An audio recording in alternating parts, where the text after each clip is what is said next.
Hey everyone, and welcome back to Smart Growth with Alicia. This is the place where we use real science to upgrade your life.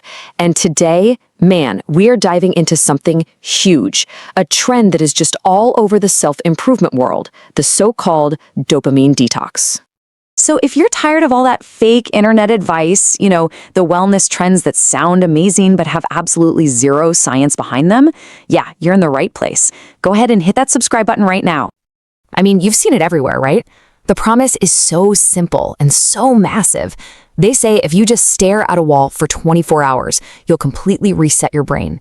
You'll suffer a little bit, cut out all the fun stuff, and then boom, you emerge with a superhuman focus. But does that claim actually hold up? Well, I decided to dig into the actual hard science. I went and cross-referenced all those viral videos against peer-reviewed neuroscience papers, and I found a huge problem. Look at this. The viral videos all say dopamine is just a pleasure chemical, but the actual science, it says dopamine is a learning signal. And let me tell you, that's not just a small difference in wording, it changes literally everything. And this is the whole point of today's explainer. The dopamine detox trend isn't just wrong. It might actually be hurting your focus because it completely misunderstands the very system it's trying to fix. So today, we're going to use that real science to debunk 3 specific lies about dopamine that this whole trend is built on. You ready? Let's get into it. Okay, so before we can bust these myths, we have to get one thing straight: what dopamine actually does.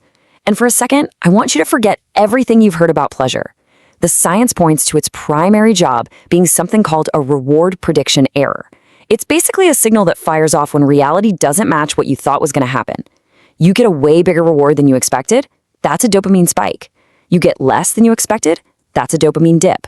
It's your brain's way of screaming, hey, pay attention, we need to update the map. And that brings us right to the first big lie, the fuel myth. You know this one.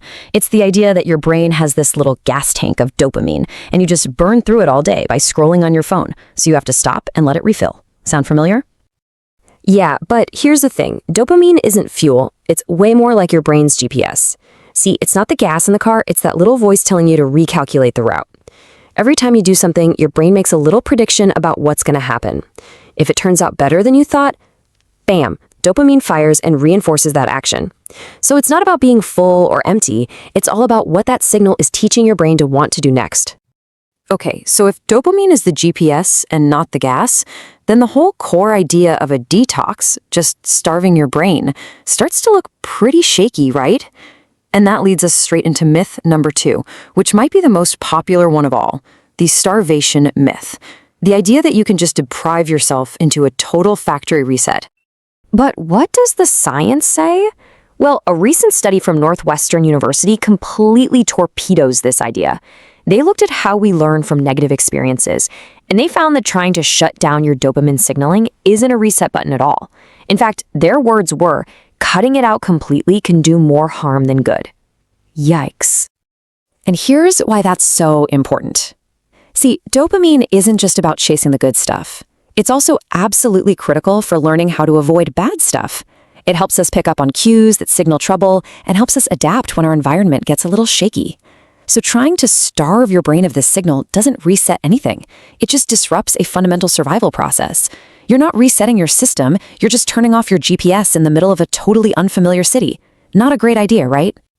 So let's be clear. Trying to starve your brain of dopamine doesn't reset it. It just blinds it. And this really dangerous misunderstanding feeds right into the third and maybe the most damaging lie of all, the poison myth. This is that whole story that paints dopamine as some evil villain, a toxic chemical that your brain is just hopelessly addicted to. And I just love this quote from Arana Esser, a neurobiology PhD trainee, because it just hits the nail on the head. She says, we should not be demonizing dopamine. It's not an addictive substance. It's a totally natural and frankly essential part of how our brains work, how they learn, and how we stay motivated for anything at all. So let's get this straight. You are not addicted to a chemical your own brain makes. It's not possible.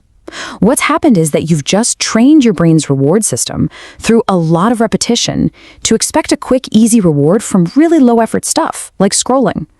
The problem isn't the dopamine itself. It's the lazy habits that we've trained it to reinforce. So, if the detox is a total bust, then what are we supposed to do? What's the real solution? Well, it's pretty simple actually. You stop fighting your brain's basic operating system and you start learning how to direct it. Instead of calling it a detox, let's call it a neuro reset protocol. Sounds cooler, right? But seriously, it's a method based on how dopamine actually works. It's designed to help you get back in the driver's seat of your own focus by retraining your brain's reward system, not by starving it. Okay, so here's how it works. Step 1, set super clear goals. This gives your brain's prediction system a juicy target to aim for. Step 2, create predictable cues. This means building routines that basically tell your brain, hey, a reward for doing the hard work is coming soon. Step 3, this one's my favorite. Use surprise rewards. Remember that reward prediction error thing we talked about? When you give yourself an unexpected reward for your effort, you get this massive dopamine spike that just supercharges the whole learning process. And finally, step 4, learn from the dips. We all have them. When you feel that motivation just plummet, don't give up. Ask yourself, what reward did my brain expect that it didn't get? That's not a failure, my friend. That is a golden learning opportunity. This isn't a quick fix, but it's a real sustainable way to retrain your brain. And look, to make this all super easy for you to actually apply in your own life, I've put together a free one-page checklist of this whole neural reset protocol. The link is waiting for you right down there in the description. Go grab it. So I'm going to leave you with this one question. Now that you've seen the science, are you ready to stop fighting this pointless, exhausting battle against your own brain and finally start working with it to build the kind of focus you really want? I'm Alicia, and I really hope this has given you some solid, science-backed tools to reclaim your focus. Thanks so much for watching Smart Growth. And hey, one last thing. If you got something out of this, please hit subscribe. And do me a favor, share this with that one friend, you know the one, who's always talking about their next dopamine detox. They really need to see this. I'll see you in the next one.